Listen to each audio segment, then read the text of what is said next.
चलिए, मैंने आप लोगों का बहुत-बहुत स्वागत है हमारे यूट्यूब चैनल स्टडी पॉइंट पे। हमें तो गाइस भारत के भूगोल से संबंधित 25 महत्वपूर्ण प्रश्न लेकर आए हैं आप सभी स्टूडेंट के लिए। एंड गाइस, ये बहुत ज़्यादा इंपॉर्टेंट क्वेश्चन है। आप जितना भी क्वेश्चन देखेंगे, प्लीज़ इसका मैं एक बार ज़रूर कहूँगी कि प्लीज़ इसका नोट ज़रूर बनाइए। एक बार आप वीडियोज़ को पूरा देखें एंड सेकंड टाइम इसका नोट ज़रूर बनाइए और रिवीजन ज़रूर करिए, क्योंकि जितना ज़्यादा आप रिवीजन करेंगे, आप अपने सक्सेस को उतना ही जल्दी पाएँगे। क्योंकि प्रिपरेशन हर कोई करता है, हर कोई वीडियोस देखता है और हर कोई नोट बनाता है। अब मोस्टली लोग तो नोट नहीं भी बनाते गाइस, तो इसीलिए नोट और रिवीजन ये दोनों बहुत जरूरी होता है किसी भी एग्जाम को क्रैक करने के लिए। इसीलिए मेरे हर वीडियो में आप लोगों से बस यही रिक्वेस्ट रहता है कि प्लीज नोट जरूर बनाइएगा। एक बार वीडियो को आप अच्छे से देखिए, इसे आप ये देखिए कि आप 25 में से कितने क्वेश्चन को आप इसको कर पाते हैं और कितना नहीं कर पाते हैं, तो उसको प्लीज अच्छे से एक बार देखिए और नोट जरूर बनाइए। और इतना ही कहूंगी प्लीज गाइस कि आप लोग जितने भी नए स्टूडेंट हैं, तो प्लीज मेरे चैनल को सब्सक्राइब जरूर कर लीजिएगा। एंड ट्रस्ट में गाइस, ये बहुत ज्यादा हेल्पफुल होगा आप सभी स्टूडेंट के लिए। तो चलिए बिना देर के स्टार्ट करते हैं। तो हमारा पहला क्वेश्चन है कि भारत का प्राचीनतम विशाल उद्योग जो है वो कौन सा है। तो यहाँ पे क्या पूछ रहा है गाइज, मैं यहाँ पे हाईलाइट भी करती हूँ, जो क्वेश्चन को आपको रिलेट करेगा वहां से आपको हर क्वेश्चन आपको हाईलाइटेड मिलेगा, ताकि आप भूलो नहीं चीजों को। तो यहाँ पे यही पूछ रहा है, जो मैं सर्कल कर रही हूँ, कि प्राचीनतम विशाल उद्योग जो है वो कौन सा है। तो ऑप्शन ए लौह इस्पात उद्योग, ऑप्शन बी कागज उद्योग, ऑप्शन सी जूट उद्योग, या ऑप्शन डी सूती वस्त्र उद्योग। तो गाइज याद रखिएगा, जो भारत का सबसे प्राचीनतम विशाल उद्योग है वो हमारा है सूती वस्त्र उद्योग। ठीक है, कपड़ा का जो उद्योग है वो सबसे प्राचीनतम विशाल उद्योग है। और गाइज आपको बता दें, मैं यहाँ पे लिख भी दे रही हूँ कि जो 1858 में जो है यहाँ पे हमारा पहला फैक्ट्री इसका खोला गया था 1858 में। ठीक है, इसको भी नोट कर लीजिएगा कि 1858 में हमारा पहला फैक्ट्री खोला गया था। और अगर सफल का बात करें, जो सक्सेस हुआ था, सफल कारखाना खोला गया था, वो खोला गया था गाइज, आपको बता दें कि 1854 में जो है वो सूती वस्त्र उद्योग का 1854 में खोला गया था। तो याद रखिएगा कि 1858 में खोला गया था, लेकिन जो सफल हुआ था, जो सफल कारखाना सूती वस्त्र उद्योग का था, वो 1854 ईस्वी में था। ठीक है, तो ये याद रखिएगा। और ये जो सफल कारखाना खोला गया था वो किसके द्वारा स्थापित था, तो नाना भाई डावर द्वारा जो है वो बम्बई में स्थापित किया गया था। ये याद रखिएगा। और सबसे प्राचीनतम कौन सा है, तो सूती वस्त्र उद्योग। ठीक है, चलिए नेक्स्ट क्वेश्चन की तरफ। अगला क्वेश्चन हमारा क्वेश्चन नंबर 2 है कि जोहानसनबर्ग जो है, जोहानसनबर्ग यहाँ पे देख रहे हैं, हाईलाइट भी कर दी हूँ, कि निम्नलिखित में से किस लिए प्रसिद्ध है। तो जोहानसनबर्ग किस लिए प्रसिद्ध है, तो ऑप्शन ए लोहे के लिए, ऑप्शन बी पत्थर के लिए, ऑप्शन सी सोने के लिए, या ऑप्शन डी अभ्रक के लिए। तो गाइस याद रखिएगा, जो जोहानसनबर्ग है वो जिसके लिए प्रसिद्ध है, तो हमारा करेक्ट आंसर हो जाएगा option number C is the correct answer. जो सोने के लिए है वो हमारा जोहानसनबर्ग जो है वो प्रसिद्ध है। ठीक है, और ये बहुत इंपॉर्टेंट क्वेश्चन है गाइस, हमेशा मोस्टली एग्जाम में आपको ये प्रश्न देखने को मिले होंगे कि जोहानसनबर्ग जो है वो किस लिए प्रसिद्ध है। चलिए नेक्स्ट क्वेश्चन की तरफ। अगला क्वेश्चन है हमारा क्वेश्चन नंबर 3 है, सिंधु नदी का जो है उद्गम है वो कहाँ से होता है। और ये मोस्ट इंपोर्टेंट क्वेश्चन है, और बहुत ज्यादा इसको वीवीआई भी मैं दूंगी। ये मोस्टली क्वेश्चन ऐसा देखने को मिलता है कि जो सिंधु नदी का जो है वो उद्गम कहाँ से होता है। आपको नदियों का उद्गम बहुत ज्यादा पूछता है, और सिंधु नदी का तो बहुत ज्यादा इंपॉर्टेंट है गाइस। तो बताइए, हिंद कुश, ऑप्शन ए हिंद कुश पर्वतमाला से, ऑप्शन बी काराकोरम पर्वतमाला से, ऑप्शन सी हिमालय पर्वतमाला से, या ऑप्शन डी कैलाश पर्वतमाला से। तो बहुत लोगों को लगता है कि सिंधु नदी का उद्गम जो है वो हिमालय पर्वतमाला से है, जो कि ये टोटली रॉन्ग है गाइस। इसमें मत कंफ्यूजन में मत रहा करिए, इसलिए मैं क्वेश्चन ऐसा लाया है ताकि आपका बहुत सारा जितने लोगों को कंफ्यूजन होगा, उन लोगों का कंफ्यूजन मैं क्लियर आउट करूंगी। तो गाइस, इसका जो करेक्ट आंसर होगा, जो सिंधु नदी का उद्गम होता है वो कैलाश पर्वत से होता है। ठीक है, कैलाश पर्वत के जो है वो मानसरोवर झील से निकलती है। ठीक है, याद रखिएगा कि सिंधु नदी का उद्गम कैलाश पर्वत के मानसरोवर झील से निकलती है। और ये भी याद रखिएगा कि ये पश्चिमी तिब्बत यानी भारत तथा पाकिस्तान में प्रवाहित होते हुए ये अरब सागर में जाकर गिर जाती है हमारा सिंधु नदी। ठीक है, और अगर आपसे पूछे कि इसकी लंबाई कितनी है, तो 2880 मीटर। ठीक है, तो याद रखिएगा 2880 किलोमीटर इसकी लंबाई है। और इसका प्रवाह क्षेत्र अगर आपसे पूछे तो 700 किलोमीटर। तो ये सब चीजों को नोट करके रखिएगा। ठीक है, चलिए नेक्स्ट क्वेश्चन की तरफ। अगला क्वेश्चन है हमारा क्वेश्चन नंबर 4 है कि 1 घंटे के अंतर के लिए कितने देशांतर की आवश्यकता होती है। और ये बहुत ज्यादा वीवीआई क्वेश्चन है गाइस, मैं इसको बहुत वीवीआई दूंगी गाइस।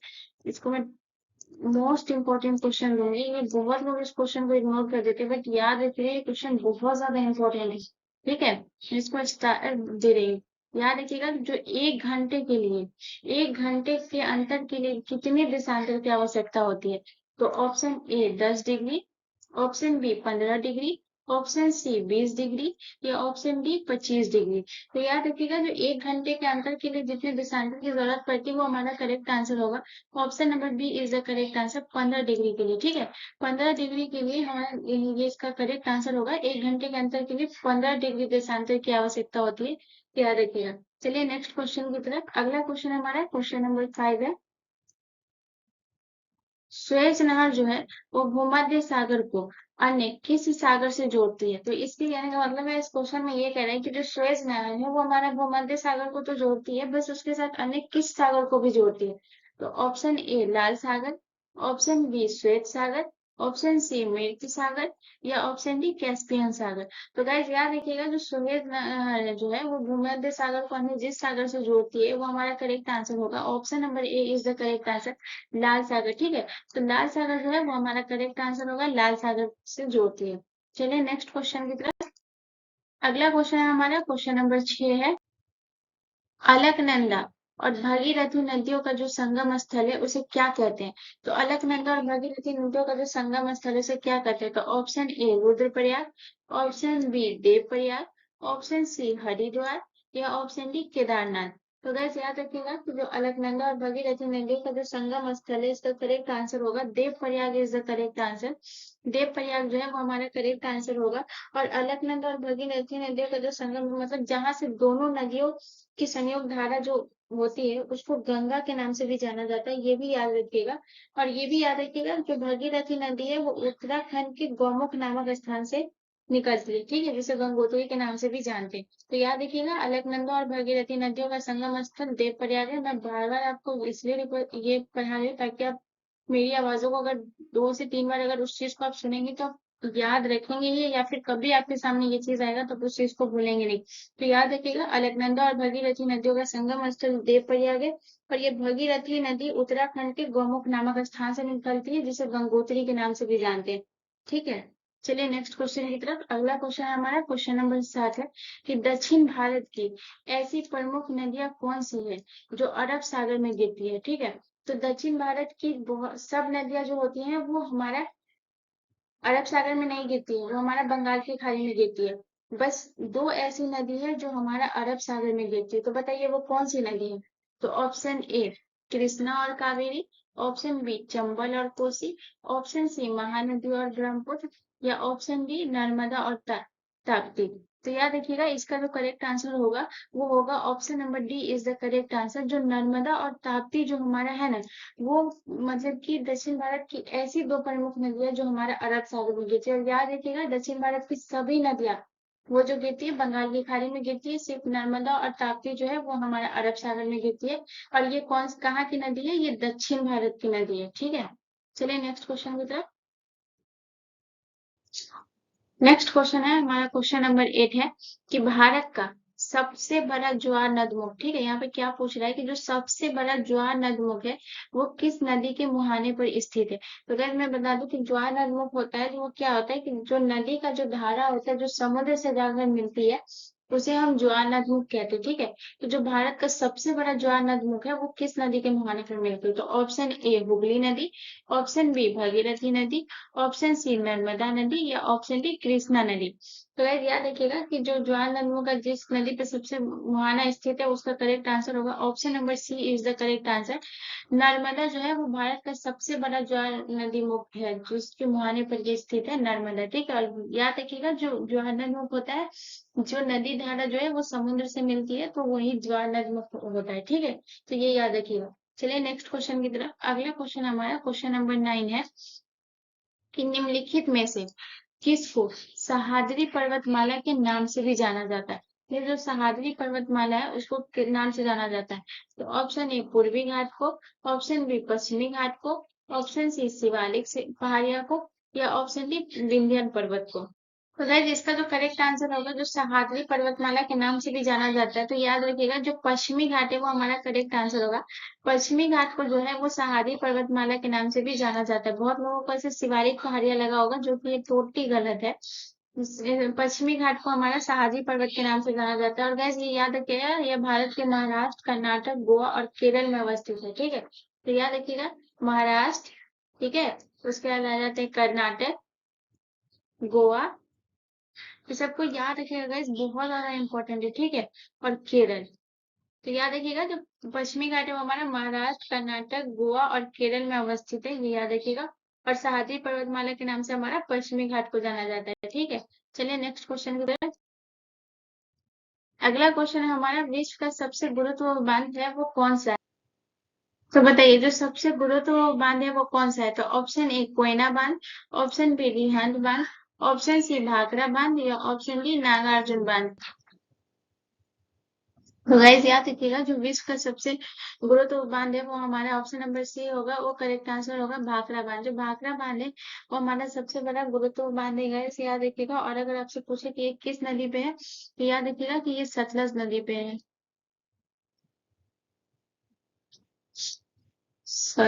मैं यहाँ पे लिख भी दे रही हूँ गाइस, मैं पूरी कोशिश करती हूँ कि आप लोगों को जितना ज्यादा हो सके उतना ज्यादा करवा पाओ। तो इसलिए गाइस याद रखिएगा जो भाखड़ा बांध है वो हमारा सतलज नदी पर है। मोस्ट इंपोर्टेंट क्वेश्चन है गाइस, याद रखिएगा। ठीक है, तो याद रखिएगा कि विश्व का जो सबसे गुरुत्व बांध है वो हमारा भाखड़ा बांध है और हमारा सतलज नदी पर स्थित है ये भाखड़ा बांध। ठीक है, और ये पूछता ही है कि जो भाखड़ा बांध है वो हमारा किस नदी पर स्थित है, या फिर जो हमारा सबसे गुरुत्व बांध है वो किस नदी पर स्थित है, तो ये याद रखिएगा सतलज नदी पर स्थित है। और अगर आपसे ये पूछे कि जो इसका लाभान्वित क्षेत्र है वो कौन सा लाभ उठाता है, कौन कौन सा जो क्षेत्र है जो लाभ उठाता है, तो याद रखिएगा पंजाब, हरियाणा और हिमाचल प्रदेश और राजस्थान, ये चार ऐसे क्षेत्र हैं जो लाभ उठाता है। याद रखिएगा जो सबसे गुरुत्व बांध है वो हमारा भाखड़ा बांध है। अगर अगर आपसे पूछे कि किस नदी पर है, तो सतलज नदी पर। और अगर ये पूछे कि कौन कौन सा क्षेत्र लाभ उठाता है इससे, तो याद रखिएगा पंजाब, हरियाणा, हिमाचल प्रदेश और राजस्थान। ठीक है, चलिए नेक्स्ट क्वेश्चन की तरफ। अगला क्वेश्चन हमारा क्वेश्चन नंबर 11 है कि क्षेत्रफल की दृष्टि से भारत का सबसे छोटा राज्य कौन सा है? जो क्षेत्रफल की दृष्टि से है वो हमारा सबसे छोटा राज्य कौन सा है? तो option A Goa, option B Sikkim, option C Meghalaya या ऑप्शन डी नागालैंड। तो गाइस इसमें बहुत टाइम ऐसा पूछा जाता है कि क्षेत्रफल की दृष्टि से, कभी जनसंख्या की दृष्टि से, तो मैं दोनों क्वेश्चन लेकर आई हूँ कि क्षेत्रफल की दृष्टि से भारत का सबसे छोटा राज्य कौन सा है। तो बताइए कौन सा है, गोवा, सिक्किम, मेघालय या नागालैंड? तो गाइस इसका करेक्ट आंसर होगा option number A is the correct answer. जो जो गोवा जो है वो हमारा करेक्ट आंसर होगा। क्षेत्रफल की दृष्टि से भारत का सबसे छोटा राज्य जो है वो हमारा गोवा है। ठीक है, और अगर आपसे ये पूछे कि सबसे बड़ा राज्य कौन है क्षेत्रफल की दृष्टि से, तो याद रखिएगा राजस्थान। राजस्थान जो है वो हमारा क्षेत्रफल की दृष्टि से भारत का सबसे बड़ा राज्य है। चलिए नेक्स्ट क्वेश्चन की तरफ। अगला क्वेश्चन हमारा क्वेश्चन नंबर 12 है कि भारत में सबसे कम जनसंख्या किस राज्य में स्थित है? जो भारत में सबसे कम जनसंख्या है वो किस राज्य में है? Option A Sikkim, option B Goa, option C Arunachal Pradesh या ऑप्शन डी मिजोरम। तो गाइस बताइए कि जो सबसे कम जनसंख्या भारत की है वो किस राज्य की है? सिक्किम, गोवा, अरुणाचल प्रदेश या मिजोरम है? तो याद रखिएगा जो भारत की सबसे कम जनसंख्या वाला राज्य है वो हमारा सिक्किम है। सिक्किम में सबसे कम जनसंख्या है। और अब आपसे ये पूछे कि भारत में सबसे अधिक जनसंख्या वाला कौन सा राज्य है, तो याद रखिएगा उत्तर प्रदेश। उत्तर प्रदेश जो है वो भारत का सबसे अधिक जनसंख्या वाला राज्य है। ठीक है, चलिए नेक्स्ट क्वेश्चन की तरफ। क्वेश्चन नंबर 13 है हमारा, भारत में मुख्यतः पेट्रोलियम जो है वो किस में पाया जाता है? और ये मोस्ट इंपोर्टेंट क्वेश्चन है, इसमें इसको वीवीआई दूंगी। इसमें बहुत सारे लोग कंफ्यूज हो जाते हैं कि कौन सी इसमें जो पेट्रोलियम पाया जाता है। तो बताइए कि जो भारत में मुख्यतः जो पेट्रोलियम है वो किस में पाया जाता है? तो ऑप्शन ए बेसाल्ट में, ऑप्शन बी अवसादी चट्टान, ऑप्शन सी रूपांतरित चट्टान या ऑप्शन डी इनमें से कोई नहीं। तो इसका जो करेक्ट आंसर होगा जो भारत में पेट्रोलियम जिसमें पाया जाता है, ये मोस्ट इंपोर्टेंट क्वेश्चन है दोस्त। तो अवसादी चट्टान में जो है वो हमारा पेट्रोलियम पाया जाता है, ये मोस्ट मोस्ट इंपोर्टेंट क्वेश्चन है। ठीक है, तो याद रखिएगा पेट्रोलियम जिसमें पाया जाता है वो कौन से चट्टान में, तो अवसादी चट्टान है जो हमारा जिसमें पेट्रोलियम पाया जाता है। चलिए नेक्स्ट क्वेश्चन की तरफ। अगला क्वेश्चन हमारा क्वेश्चन नंबर 14 है, किस उद्योग को चाइल्ड ऑफ प्रोटेक्शन कहा जाता है। तो ये बहुत इंपॉर्टेंट क्वेश्चन है गाइस, यहाँ पे क्या पूछ रहा है कि जो चाइल्ड ऑफ प्रोटेक्शन है, ठीक है, चाइल्ड ऑफ जो प्रोटेक्शन है वो किस उद्योग को कहा जाता है? ऑप्शन ए जूट उद्योग को, ऑप्शन बी टेक्सटाइल उद्योग को, ऑप्शन सी सीमेंट उद्योग को, या ऑप्शन डी चीनी उद्योग को। तो गाइस याद रखिएगा, जो चाइल्ड ऑफ प्रोटेक्शन जिस उद्योग को कहा गया है वो हमारा करेक्ट आंसर होगा। Option number D is the correct answer. जो चीनी उद्योग को है वो हमारा चाइल्ड ऑफ प्रोटेक्शन कहा गया है, ठीक है। याद रखिएगा, जो 1930 में चीनी को सुरक्षा दी गई थी, तब से इस चाइल्ड ऑफ प्रोटेक्शन के नाम से ये चीनी उद्योग जाने लगा। और ये बहुत इंपॉर्टेंट है, बहुत लोगों को ये पता भी नहीं होगा कि चाइल्ड ऑफ प्रोटेक्शन किस उद्योग को कहा जाता है, तो चीनी उद्योग को, ठीक है। चलिए नेक्स्ट क्वेश्चन की तरफ। अगला क्वेश्चन हमारा क्वेश्चन नंबर 15 है कि भारत के कितने राज्यों से समुद्र तट रेखा का संलग्न है? तो option A 5, option B 7, option C 8, option D 9। तो इसका जो करेक्ट आंसर होगा, जो समुद्र तट रेखा से जितने राज्य गुजरते हैं वो हमारा करेक्ट आंसर है। Option number D is the correct answer. जो 9 है, 9 हमारा करेक्ट आंसर होगा, ठीक है। तो गाइस याद रखिएगा, जो भारत में जितने कितने 9 राज्यों से जो है जो समुद्र तट रेखा का संलग्न है। अगर ये पूछे, अगर ये आप लोगों को पता होना चाहिए कि कौन कौन सा राज्य है, तो गुजरात, महाराष्ट्र, गोवा, कर्नाटक, केरल, तमिलनाडु, आंध्र प्रदेश, ओडिशा और पश्चिम बंगाल जो है वो हमारा समुद्र तट रेखा से गुजरता है। ये 9 राज्य, ठीक है। तो दोबारा बोल रही हूँ, फिर से सुनिएगा। गुजरात, महाराष्ट्र, गोवा, कर्नाटक, केरल, तमिलनाडु, आंध्र प्रदेश, ओडिशा और पश्चिम बंगाल। ये 9 ऐसे राज्य हैं जो हमारा समुद्र तट रेखा से गुजरते हैं। तो याद रखिएगा, ठीक है। चलिए नेक्स्ट क्वेश्चन की तरफ। चलिए नेक्स्ट क्वेश्चन हमारा क्वेश्चन नंबर 16 है। किस शहर को टाइगर गेटवे ऑफ इंडिया कहा जाता है? तो गाइस यहाँ पे क्या पूछ रहे हैं कि जो टाइगर गेटवे ऑफ इंडिया है, ठीक है, टाइगर गेटवे जो ऑफ इंडिया है वो किस शहर को कहा गया है? तो option A Nagpur, option B Mysore, option C Bhopal, या ऑप्शन डी लखनऊ। तो गाइस याद रखिएगा, टाइगर गेटवे ऑफ जिस शहर को कहा गया है वो हमारा नागपुर को कहा गया है, ठीक है। नागपुर जो है वो हमारा करेक्ट आंसर होगा, ठीक है। तो ये क्यों कहा गया है? क्योंकि इसे भारत की बाघ की राजधानी भी कहा गया है, इसके नागपुर को, ठीक है। तो ये क्यों कहा जाता है? ये इसलिए कहा गया कि भारत के कई बाघ अभयारण्यों को दुनिया से ये जोड़ता है। ये नागपुर जो है वो हमारा भारत के कई बाघ अभयारण्यों को दुनिया से जोड़ता है। इस वजह से इसे नागपुर को टाइगर गेटवे ऑफ इंडिया या भारत के बाघ की राजधानी भी कहा जाता है।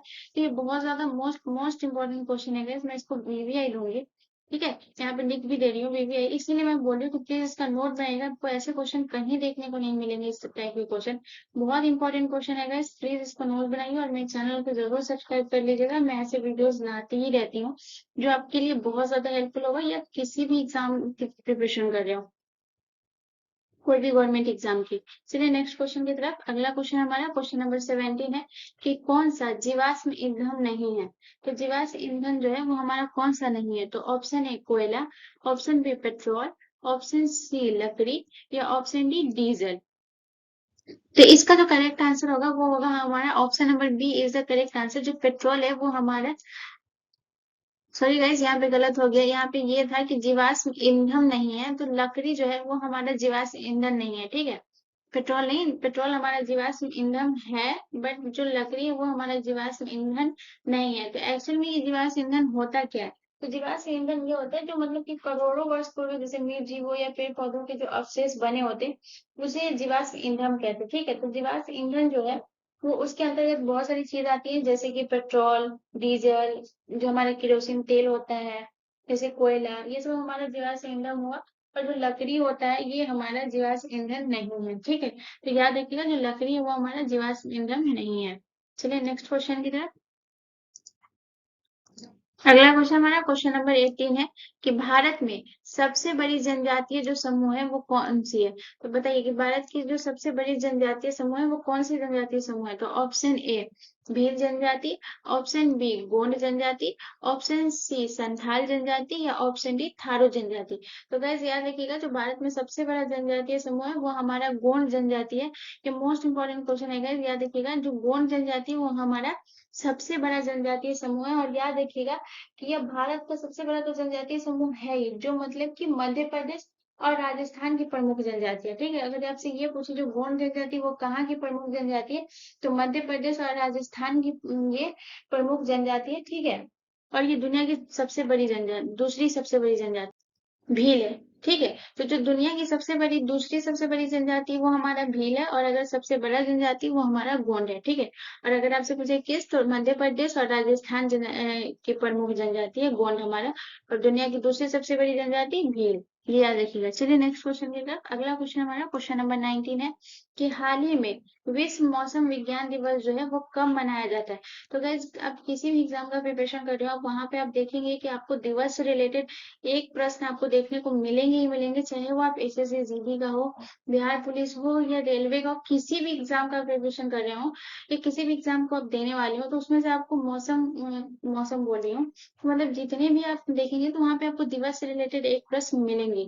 तो याद रखिएगा कि ये बहुत ज्यादा इंपॉर्टेंट है, और मैं जितना भी वीडियो बनाती हूँ उसमें एक प्रश्न दिवस से रिलेटेड रखती हूँ, एक से दो प्रश्न कि कौन सा दिवस कब मनाया जाता है। तो याद रखिएगा जो विश्व ये हमारा भूगोल से रिलेटेड प्रश्न था, तो इसलिए मैं इसमें भूगोल वाला डाली हूँ कि विश्व जो मौसम विज्ञान दिवस है वो कब मनाया जाता है। तो ऑप्शन ए 22 मार्च को, ऑप्शन बी 23 मार्च को, ऑप्शन सी 24 मार्च को, या ऑप्शन डी 25 मार्च को। तो हमारा जो करेक्ट आंसर होगा वो होगा option number B is the correct answer, जो 23 मार्च है। 23 मार्च को जो है वो हमारा विश्व मौसम विज्ञान दिवस मनाया जाता है। ठीक है। चलिए नेक्स्ट क्वेश्चन की तरफ। नेक्स्ट क्वेश्चन हमारा क्वेश्चन नंबर 20 है कि कौन सा ग्रह जो है वो घनत्व, आकार एवं व्यास, ठीक है, यहाँ पे क्या पूछ रहा है, जो घनत्व, आकार एवं जो व्यास है वो पृथ्वी के समान है। तो पृथ्वी के समान किसका घनत्व, आकार और व्यास समान है। तो ये भी बहुत इंपॉर्टेंट क्वेश्चन है गाइस। तो बुध ग्रह का, ऑप्शन बी शुक्र ग्रह का, ऑप्शन सी शनि ग्रह का, या ऑप्शन डी अरुण ग्रह का। तो गाइस याद रखिएगा जो पृथ्वी का घनत्व, आकार एवं व्यास में जो समान है वो हमारा करेक्ट आंसर होगा। Option number B is the correct answer, जो शुक्र ग्रह है वो पृथ्वी के घनत्व, आकार एवं व्यास के समान है।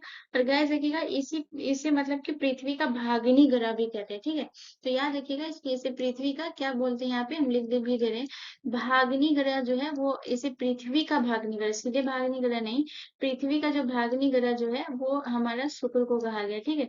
ऐसे शुक्र को हम बहुत कुछ कहते हैं, जैसे कि आप सांझ का तारा, भोर का तारा, चमकीला ग्रह, सबसे गर्म ग्रह, ये सब हमारा क्या है, शुक्र ग्रह है। और याद रखिएगा इसे पृथ्वी का भागनी ग्रह भी कहते हैं, और घनत्व, आकार एवं व्यास के ये पृथ्वी के समान है हमारा शुक्र ग्रह। चलिए नेक्स्ट क्वेश्चन की तरफ। अगला क्वेश्चन हमारा क्वेश्चन नंबर 21 है कि चर्चा में रहा पापी कोंडा जो राष्ट्रीय उद्यान है, ये बहुत ज्यादा इंपॉर्टेंट है गाइस। ये याद रखिएगा जो पापी कोंडा राष्ट्रीय उद्यान है वो किस राज्य में स्थित है। तो option A Odisha, option B Chhattisgarh, option C Telangana, या ऑप्शन डी आंध्र प्रदेश। तो गैस याद रखिएगा इसका जो करेक्ट आंसर होगा वो होगा option number D is the correct answer. Andhra Pradesh में जो है वो हमारा पापी कोंडा राष्ट्रीय उद्यान है। अगर पूछे कि आपसे कि आंध्र प्रदेश के किस जिले में, तो याद रखिएगा कि अल्लूरू सीतारामा जिला, राजू जिला जो है हमारा आंध्र प्रदेश का, वहाँ हमारा पापी कोंडा राष्ट्रीय उद्यान स्थित है। और यहाँ पे आपसे राज्य पूछ रहा है तो आंध्र प्रदेश राज्य में। ठीक है। तो अगर आप नॉर्मल एग्जाम की प्रिपरेशन कर रहे हो जैसे स्टेट लेवल की हो, तो उसमें आपको उतना नहीं पूछेगा, सिर्फ किस राज्य में स्थित है यही पूछेगा। लेकिन आप थोड़ा हाई लेवल का प्रिपरेशन अगर कर रहे हो, जैसे स्टेट लेवल, पीसीएस लेवल पे कर रहे हो, तो आपको वहां पे जिला भी पूछ सकता है, क्योंकि वहां पे थोड़ा ज्यादा डीपली क्वेश्चन पूछते हैं। तो याद रखिएगा जो अल्लरू सीतारामू राजू जिला जो है वो हमारा आंध्र प्रदेश के जो जिला है वहां पे हमारा पापीकोंडा राष्ट्रीय उद्यान स्थित है। चलिए नेक्स्ट क्वेश्चन की तरफ। अगला क्वेश्चन हमारा क्वेश्चन नंबर 22 है कि निम्नलिखित में से सबसे प्राचीन पर्वत जो है वो हमारा कौन सा पर्वत है। तो ऑप्शन है अरावली, ऑप्शन बी सतपुड़ा पर्वत, ऑप्शन सी बालघाट, या ऑप्शन डी अन्नामलाई। तो गाइज हमारा जो सबसे प्राचीनतम पर्वत है वो हमारा करेक्ट आंसर होगा। Option number A is the correct answer. Aravalli जो है वो हमारा सबसे प्राचीनतम पर्वत है। और याद रखिएगा ये एक वलित पर्वत है। अरावली जो है ये हमारा एक वलित पर्वत है और सबसे प्राचीनतम पर्वत है। चलिए नेक्स्ट क्वेश्चन की तरफ। अगला क्वेश्चन हमारा क्वेश्चन नंबर 23 कि धूपगढ़ किस पर्वत की सबसे ऊंची चोटी है। तो धूपगढ़ जो है वो किस पर्वत की ऊंची चोटी है। तो ऑप्शन ए अरावली पर्वत की, ऑप्शन बी अजंता पर्वत की, ऑप्शन सी विंध्यन पर्वत की, या ऑप्शन डी सतपुड़ा पर्वत की। तो बहुत लोगों को ऐसा लगता है कि जो विंध्यन पर्वत इसका करेक्ट आंसर होगा, जो कि ये टोटली रॉन्ग है। धूपगढ़ जिस पर्वत की सबसे ऊंची चोटी है वो हमारा सतपुड़ा पर्वत की जो है धूपगढ़ है, जो हमारी सबसे ऊंची चोटी है। और गाइस ये भी याद रखिएगा, आपको क्वेश्चन ऐसे भी देखने को मिल सकते हैं कि सतपुड़ा पर्वत की सबसे ऊंची चोटी कौन सी है। आपको ऐसे भी क्वेश्चन मिल सकते हैं, या क्वेश्चन ऐसे भी मिल सकते हैं कि धूपगढ़ जो वो किस पर्वत की सबसे ऊंची चोटी है। तो क्वेश्चन वही रहता है, बस थोड़ा सा उलट फेर रहता है। जो याद रखिएगा। जो धूपगढ़ है वो हमारा सतपुड़ा पर्वत की ऊंची चोटी, अगर आप ऐसे याद रखें सतपुड़ा पर्वत जो है वो हमारा इसकी सबसे ऊंची चोटी है, वो धूपगढ़ है। ठीक है, चलिए नेक्स्ट क्वेश्चन की तरफ।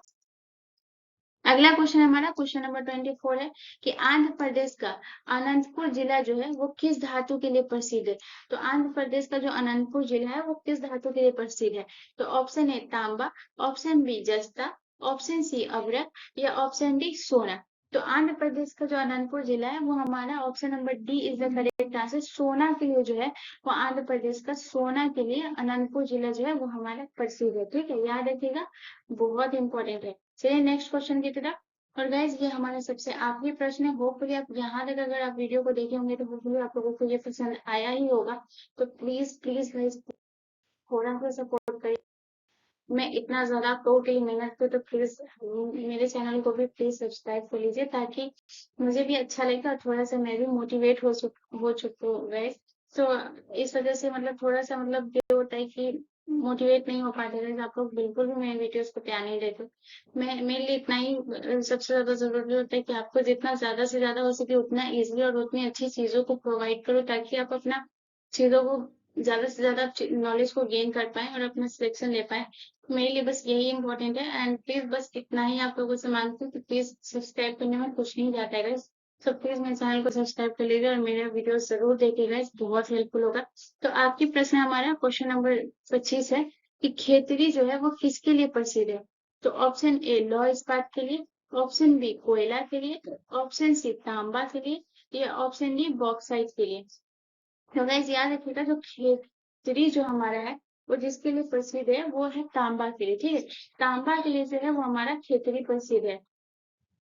और गैस ये भी याद रखिएगा कि ये राजस्थान राज्य के झुंझुनू जिले में जो है वो इसका सबसे स्थित है। ये जो खेतड़ी का उत्पादन है, जो तांबा, ये जो प्रसिद्ध है वो राजस्थान के झुंझुनू जिले में इसका सबसे ज्यादा उत्पादन होता है, ये भी याद रखिएगा। तो चलिए होपफुली गाइस आप लोगों को ये पसंद आया होगा। चलिए मिलते हैं नेक्स्ट वीडियो में। धन्यवाद। सब्सक्राइब करना ना भूलें, बेल आइकन पे जरूर क्लिक कर लें। धन्यवाद।